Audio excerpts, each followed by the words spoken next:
Isuzu Elf 4HF1.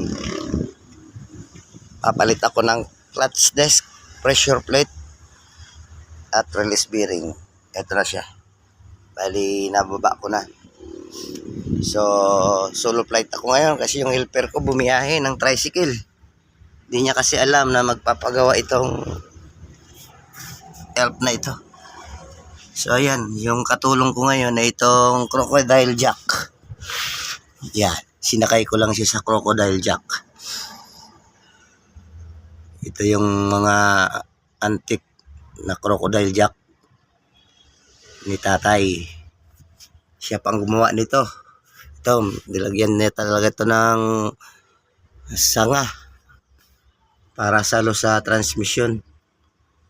So kahit solo, kayang-kaya. So ayan. Sliding yung clutch.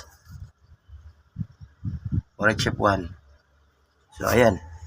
Nagkadurog-durog yung mga napulbos yung lining. Yung clutch disc. So buti lang may katulong ako. Itong aking best friend.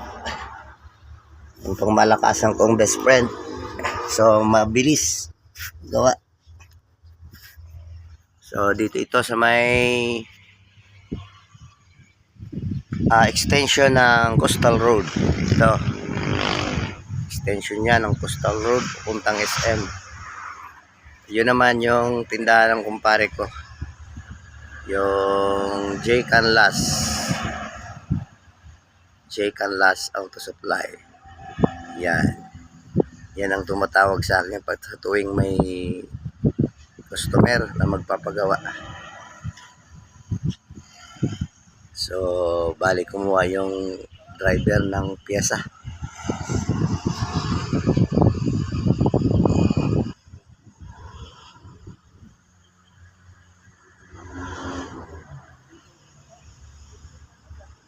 So, nandito na yung piyesa. Double check natin kung parehas. Okay. Mura na ba ganyan? Oo, ang gandang klase ito eh. Japan talaga oh. Oo, kaysa murahin tapos madali masira. Daikin. Branded.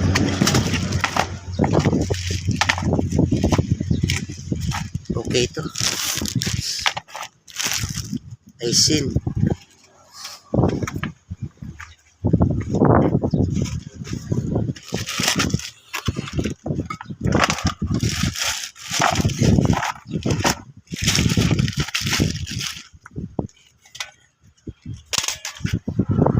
Yung design niya to, pero Pareha.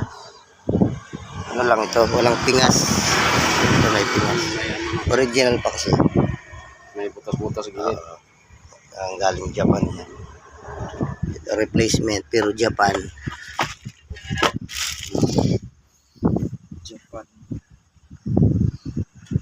Japan made.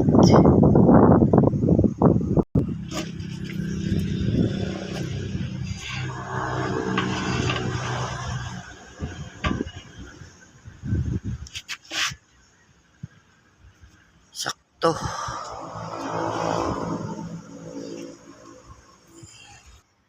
Pang sintro ito.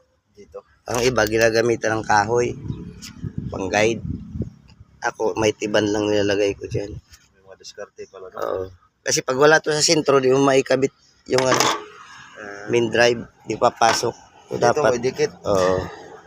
So dapat asintro yan. Ayan o. Nakapain mo yan. Yan. Isisintro muna. Tapos dito nilagyan mo Sa sa ilalim. kanto lang yung lalagyan. Yan. Dapat Galing, no? sintro yan. Dami mo pala experience mo. Yung iba kahoy. Ginagawa ng kahoy. Dito lang. Kanto-kanto lang. Tiban lang yung katapat. May tiban lang sa kalam.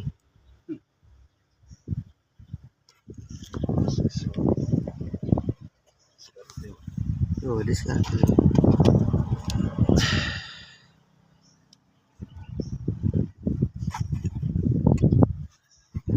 sentro mo.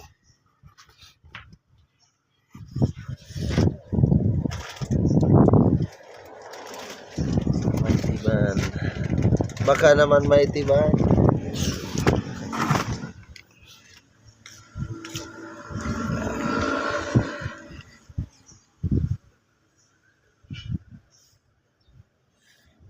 Pud-pud na talaga. Tapos papatuyuin natin yan.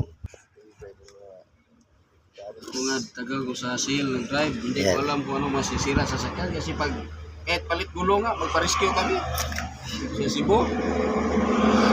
Sabihin na ma'am, na-flat kami, sige hintay kayo dyan, may punta dulo dyan. Ang tala na gulo. Iba yung design niya no sa original bike.